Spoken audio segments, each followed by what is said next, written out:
¿Listo? Ojalá lo compra. Cómprenlo. Cómprenlo. Y sí les diría cómprenlo, pero ya no tengo tiraje. Ya no he hecho pues tiraje porque el libro está hecho a mano, entonces Claro. pues se hacía de a ratos este libro. Se hacía como de, bueno, hoy pudimos sacar unos 10, luego hoy pudimos sacar otros 15 y se me fueron yendo de poquitos. Tampoco quería tener como esos 100 libros ahí guardados acumulando polvo, ¿no? Claro.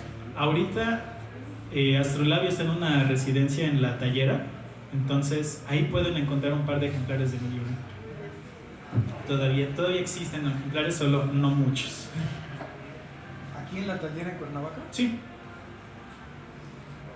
Pues bueno, este primer cuento se llama Acuario. Después de atravesar el mar, Moisés y el pueblo de Israel vagaron 40 años en el desierto. Papá dice eso cuando pesca. Me lleva con él siempre en las afueras de la ciudad, en una salida al mar donde se ven a lo lejos más edificios indistinguibles y los peces no se asustan por el movimiento cotidiano de la gente. Desde hace un par de horas que la marea mece la lancha y ya picaron 2 en mi red. Papá todavía no agarra ninguno. Cada cierto tiempo recoge la caña y juguetea con el anzuelo. Prueba otras carnadas, otros nudos, pero siguen sin picar. Pocas veces papá ha llegado con un pez a la casa. Qué suerte que rara vez los comemos. En Acuario caminamos apenas sobre el agua. A los adultos les cubre media pierna, así que la mayoría nos movemos en lanchas de remo. No porque no nos guste mojarnos, aquí da igual, sino porque es más lento andar a pie que con el agua y las aceras que se construyeron sobre el nivel de los canales solo permiten el paso de 2 personas. Es hasta descortés ver una pareja tomada de la mano ocupando ambos carriles. Casi siempre camina uno atrás del otro. Los únicos que van de 2 en 2 son los niños, tomados de la mano y ambos sujetos a una madre para que no se arrojen a jugar a los canales. Incluso en los edificios altos, más viejos que Acuario según mi papá, se cuela el agua en los días de lluvia, y los únicos suelos visibles se cubren también. En vez de evitar que se filtren los líquidos, todo se construye con un alto que puede cubrir el agua sin echar a perder nada. En los días de lluvia se hacen cascadas en los edificios y la ciudad corea un estrépito fluido, pero la vida dentro de ellos sigue como si nada. Dicen los más grandes que es extraño que los edificios altos sigan en pie incluso antes. Dicen los más grandes que es extraño que los edificios altos sigan en pie, pues incluso antes de Acuario el destino de aquí era hundirse. El agua regresó al lugar a su estado natural de ciudad flotante. Eso lo dicen lejos de los niños, no sé por qué. Papá se ve tranquilo con la cubeta vacía. En vez de lanzar el cebo, se acerca a la orilla de la lancha y saca un poco de agua con su mano para dejarla escurrir entre sus dedos. Tu abuelo nos tenía que llevar en carro más de 2 horas para ver un mar así. A veces no entiendo lo que dice. Cosas como carro, o por qué tardaría 2 horas para llegar a un lugar como este. El pavimento y las mejores losas nunca estuvieron a la vista, pues estas pertenecían a los primeros pisos, los inundados. Las calles siempre están ondeando por las pisadas en las aceras y los remos de las lanchas. A veces se pueden distinguir algunos patrones de las losas, cuando el día está calmo y soleado y curiosamente solo cuando los niños son los que pasan cerca o se adentran en los canales. Pero siempre hay una perturbación, una onda, un reflejo que los distorsiona. Y con ello el agua, por más que sea cristalina, nunca me deja ver toda la ciudad, ni lo hará, pues según dicen, hay muchas cosas bajo el agua de Acuario, incluso más abajo que la de los canales que no se puede ver ni alcanzar. Ustedes jamás se quedarán sin agua, dice papá mientras pesca. Eso, en las historias de los libros húmedos de la escuela, se llama maldición. En los mismos libros se marca que Acuario se llama así porque el agua llegó un día de febrero, como si se tratara de otra historia. ¿Cómo iba a llegar un mar tan de repente? Hago lo mismo que papá. Tomo agua con mis manos, pero eso no escurre tan rápido de mis dedos. Con papá parece que se escapa. En mis dedos fluye antes de volver al mar. Empieza a llover. Las gotas no me salpican, se impregnan. Casi no las siento. Vivir aquí hace a la lluvia irrelevante, pero papá saca un paraguas y me lo ofrece. Yo no extiendo la mano y él lo abre para usarlo. Papá sí siente las gotas, la diferencia de temperatura. Me ve como buscando el por qué no me molesta la lluvia. Papá me mira alegre. Guarda el paraguas y un escalofrío es evidente por del lado de las gotas, pero la sonrisa ni se entibia. Fueron siglos de esclavitud para los hebreos antes del éxodo. ¿Cómo iban a conocer otra cosa? Papá baja de la lancha, perturbando todo el agua. Cientos de ondas aparecen desde el torso y se extinguen al alejarse mientras el cuerpo se asienta en el fondo y los peces escapan. Pequeñas olas se crean alrededor de papá. Puedo ver cómo el agua cristalina altera la parte sumergida, como si su cuerpo y el mar no pudiesen coexistir en el mismo espacio. Yo también me bajo de la lancha, pero el agua no se inmuta, solo me envuelve. Los peces me pasan de largo, mis movimientos no inquietan en lo más mínimo. La marea mece mi cuerpo, arrollándolo. Nunca había visto el agua intranquila, y eso era porque nunca había que un adulto se sumergiera. Antes del agua, esta ciudad se hundía en sí misma por la fuerza del progreso y al final terminó flotando. El pueblo de Israel que salió de Egipto era en su mayoría los esclavos y sus hijos. Después de 40 años serían los hijos y nietos de los esclavos, los hombres libres, los que fundarían las nuevas ciudades.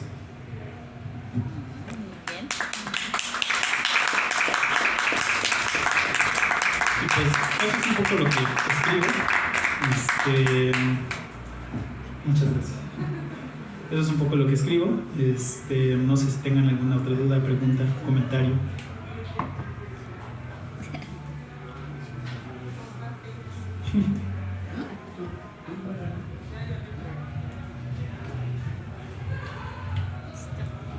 Pues no sé si no hay otra duda. Yo creo que podemos pasar. Se nos ocurrió a la vez. Comentabas de que no sabías por qué te gustaba escribir acerca de algo de la naturaleza. ¿No será porque la naturaleza es muy enigmática? A mí me parece que es muy enigmática. La cuestión de lo fantástico justamente trata eso. La cuestión de lo fantástico es esa ruptura de la realidad o ese enfrentamiento de algo distinto a la realidad, algo que no pertenece ahí. Y para nosotros la naturaleza parece que ya es eso, ¿no? Algo que queremos que esté ahí, pero por alguna razón ya no está. Entonces, pues las cuestiones ecológicas sí, hacen evidente esta parte, ¿no? Ya nos es un poco extraño a veces el escribir de naturaleza. Sobre todo cuando pensamos en ciencia ficción o las ficciones actuales, ya pensamos a civilizaciones donde lo natural no se aborda a menos que sea de forma distópica, donde realmente el progreso ya no existe y lo que hay es el retorno de la naturaleza al dominio del orden. Pero sí, puede ser una razón efectivamente que la naturaleza ya no es entendida como pues, pudo ser entendida antes, ya no puede ser abordada como fue abordada antes. Entonces sí, podría ser. Yo te quería preguntar algo mucho más práctico. ¿Cómo financian la producción de libros que tú dices esto vale la pena que se haga físicamente? Pues con Astrolabio la cuestión ya es con el cliente. Nosotros le elaboramos un presupuesto. Pues si el cliente quiere publicar en físico, nosotros nos ponemos en contacto con un impresor. El impresor nos da un precio aproximado, un costo aproximado, y eso lo integramos dentro de los servicios editoriales que nosotros vamos a aplicar. Es decir, al cliente en este caso se le cobra por la impresión, normalmente. Entonces el autor financia la impresión. En Astrolabio sí, normalmente.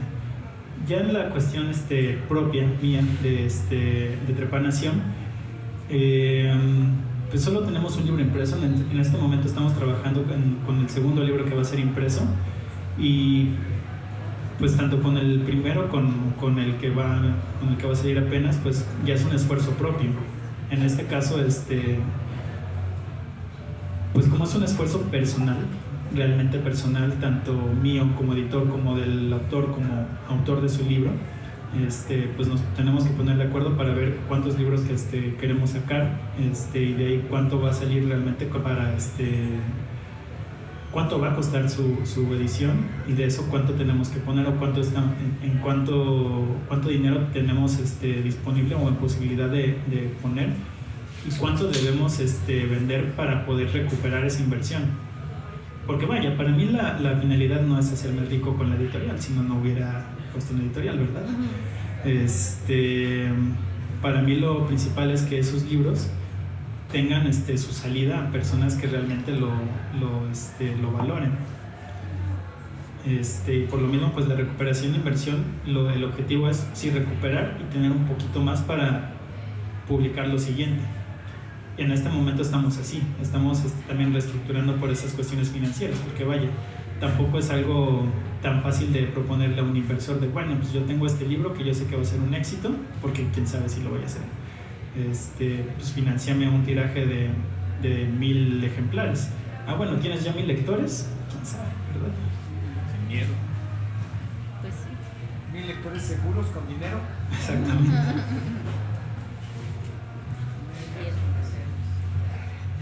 Hace un rato hablabas de lo fantástico. ¿No crees que en México la mayoría escribimos sobre fantástico?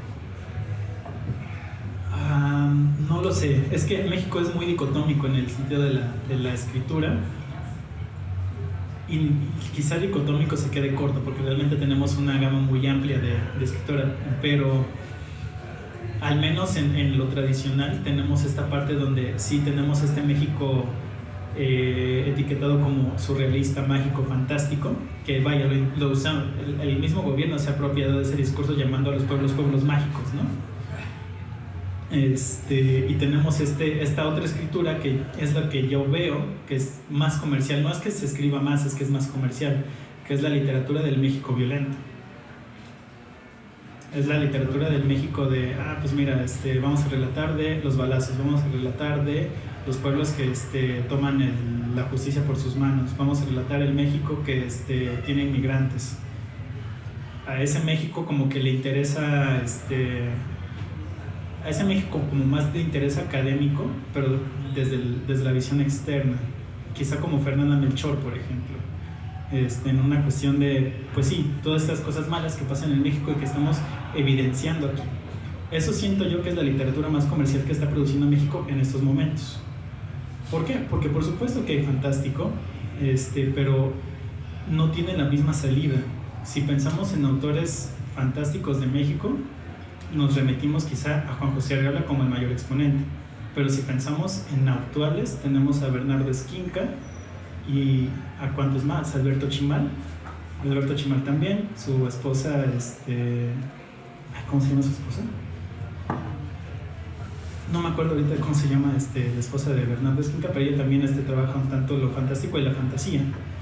Pero realmente la producción comercial de México sí va orientada a otras partes. Incluso la producción editorial de México ya ni siquiera está tan entrada en la ficción, sino en la no ficción, en lo que es biografías, política, periodismo. Entonces, no es que no se produzca, es que hay una cuestión de visibilidad. Ok, ¿más? Pues ya fue. ¿Ya? No, como quieras, ya acabas. Pues, Busca duda, si no hay otra duda, otra pregunta, otra petición. Muchas gracias. Muchas gracias.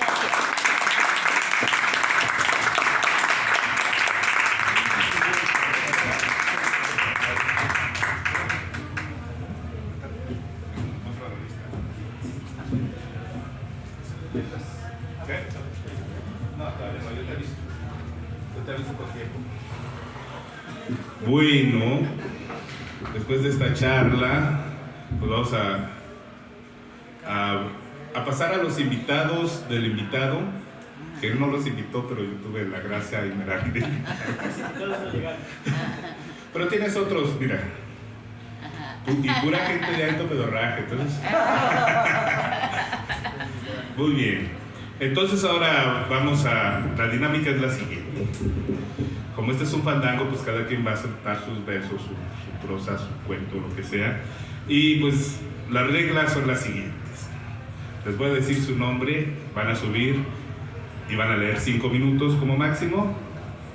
Y si los veo que ya les queda muy poco tiempo, o si ya se pasaron del tiempo, no les voy a decir antes, sino que calculen sus 5 minutos.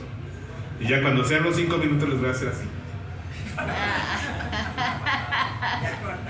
Puede ser menos. No, pueden, o sea, si tienen un texto de 2 minutos y medio, pues funciona también, ¿no? Córtale, mi chavo. Y no se vale pasarle tiempo al otro, ¿no? Así de que, si te dan mis 2 minutos que me faltaron, no. Entonces, esa es la onda. Y bueno, pues el primero en pasar va a ser Manuel Algara, para que les pido un aplauso fuerte, grande. Y otra vez muchas gracias, Salvador. Y bueno, vamos a seguir con esto que es el fandango literario.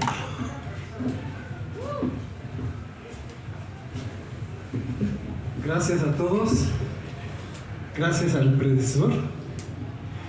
Les voy a contar un poco de mi experiencia como escritor y editor de un libro.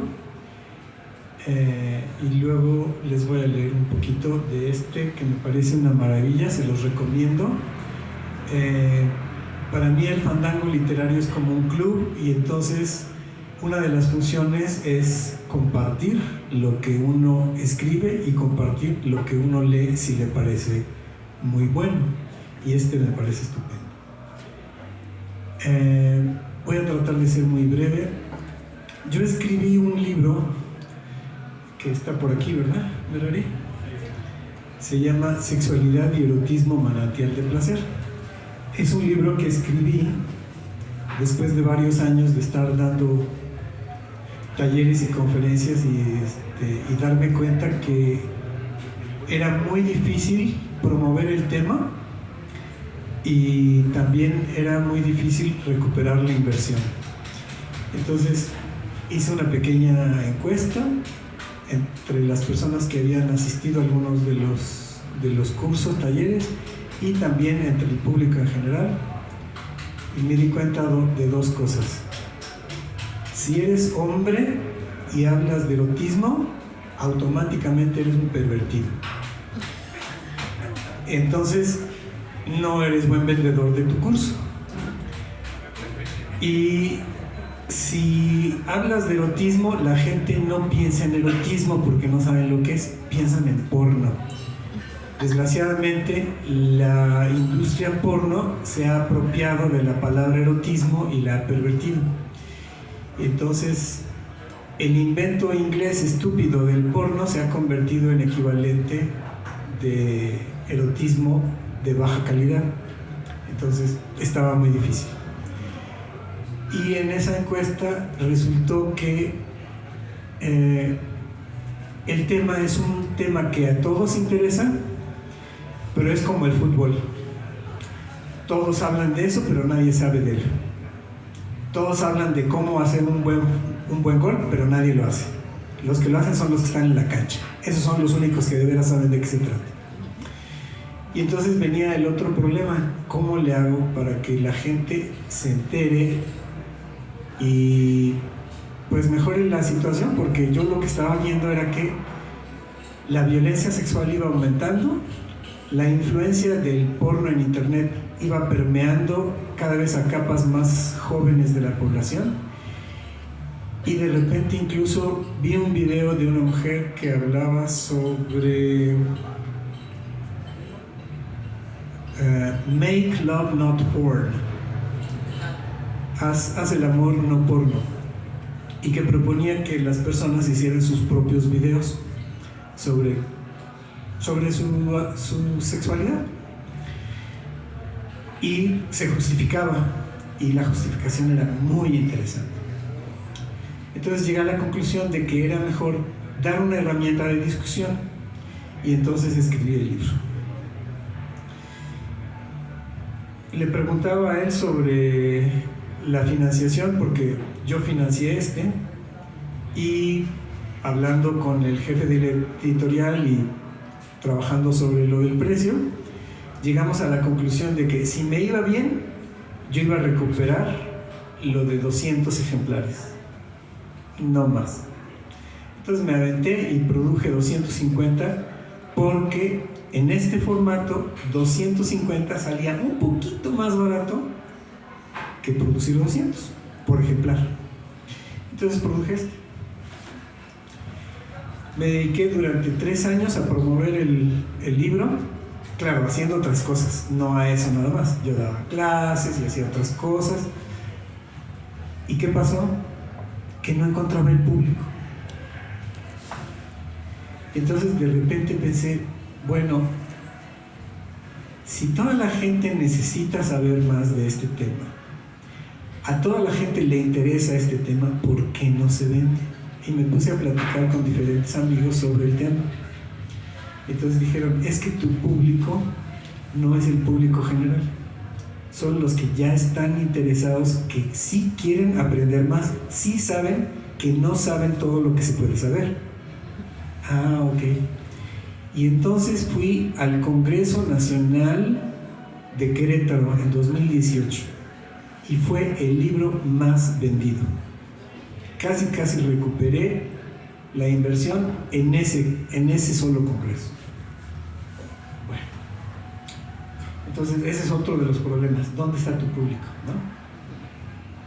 Y ahora les voy a compartir de esta mujer, Irene Vallejo. El tema del libro se llama El infinito en un junco. El tema del libro es una cosa muy sencilla que a todos nos interesa. Es de dónde vienen las letras y de dónde vienen los libros. Entonces ella hizo una investigación, no sé realmente bien a bien por qué la hizo. Ella escribe algo aquí al respecto, pero yo no le creo nada. Pero su investigación sí es muy buena y cuenta cosas que a mí me hacen pensar, si no fueron exactamente así, fueron muy parecidas. Entonces les voy a contar una.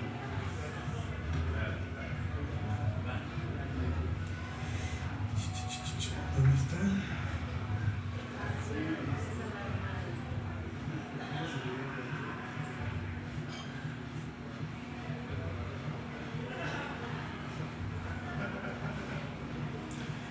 ¿Se imaginan ustedes cómo fueron las bibliotecas hace miles de años? Resulta que sí existían las bibliotecas.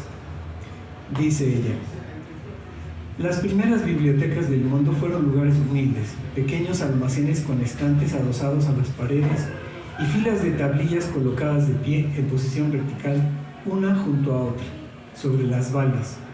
En realidad, los especialistas del Próximo Oriente Antiguo prefieren llamarlas archivos. Allí se guardaban facturas, albaranes de entrega, recibos, inventarios, contratos matrimoniales, acuerdos de divorcio, actas de juicio, códigos legales. Y en un pequeño porcentaje también literatura, sobre todo poemas e himnos religiosos. En las excavaciones del Palacio de Huatusa, la capital hitita, en la actual Turquía, se han encontrado varios especímenes de un curioso género literario: oraciones para combatir la impotencia sexual. Genial, ¿no? ¿Ya? Adiós.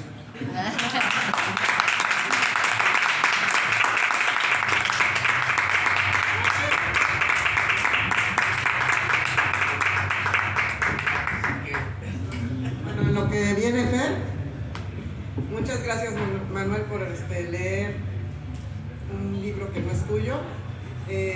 Esto me sirve de pretexto para promover el círculo de lectura que vamos a tener los miércoles presencial, lo siento.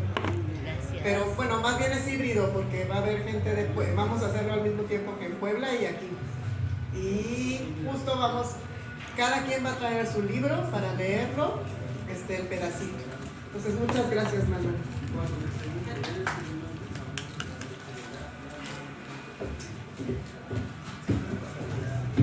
Hola, discúlpenme, es que soy ballet parking,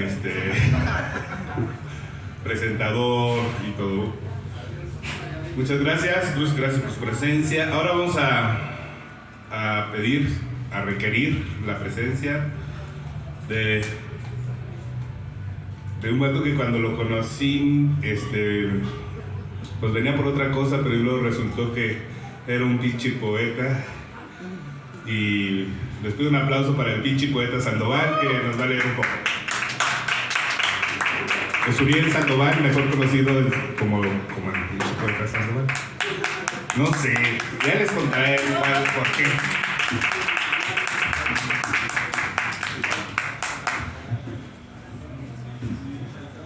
Hola, ¿qué tal? Buenas noches. Hola. Pues sí, soy Uriel, conocido en el bajo mundo de las letras como el pinche poeta Sandoval. Sé que para algunos puede sonar un poco grosero. La realidad es que pasa lo que pasa con la literatura y con la vida. La gente se encarga de hacer que algo sea feo, ¿no? El pinche se utiliza hoy de una manera despectiva, cuando en realidad pues solo es un ayudante de cocina. Yo, como el pinche poeta Sandoval, pues solo soy un ayudante de la poesía, ni siquiera me considero un poeta. Entonces, pues de ahí viene mi alter ego, ¿no? Por así decirlo. En cuanto a lo literario, yo empecé a escribir cuando tenía 13 años aproximadamente. Crecí con trova, obviamente, y con música muy interesante, gracias a un padre y una madre que me dieron esa oportunidad. Con el paso del tiempo, la necesidad de escribir más allá y de tener este público maravilloso que son la familia, y decir, no, pues no les puedo vender solo a mis tías, tengo que venderle a alguien más, ¿no? Sí, recibía demasiados cebollazos por parte de la familia, mi mamá y mi abuelita, y entonces necesité algo más. Yo llegué a un taller en Velódromo, no recuerdo en qué año, pero tenía como 16 años, 15, 16 años, y mi maestro se llama Álvaro Juárez Sánchez, si no estoy mal, y él era músico, tocó en una banda que se llamó Almas en Conflicto y Frida, en la Guerra de las Bandas de hace muchos tiempos, que ustedes, como son muy jóvenes, no lo deben de recordar. Gracias. Pero pues bueno, ese fue mi maestro. Y ahí empecé a tomar un gusto muy peculiar por un alcohólico que se llama Bukowski, que lo tengo tatuado, obviamente. Fui muy bukowskiano durante mucho tiempo, pero llegué a la SOGEM, la Sociedad General de Escritores Mexicanos, en la Ciudad de México. Tomé ese diplomado y pues mi manera de escribir se movió bastante con una intención más transgresora, ¿no? Y pues bueno, pasé un buen rato ya sin escribir, hasta que llegué a un taller de creación literaria con la maestra que está por allá atrás y que se comprometió a escribir también nuevamente, a presentar un poema. Y tengo testigos de este compromiso, y la realidad es que sí les voy a leer algo, no les pensaba leer algo, la verdad esto es una trampa, pero les voy a leer algo que escribí, porque en realidad, pues como ya les dije, esto era fake, y soy muy malo.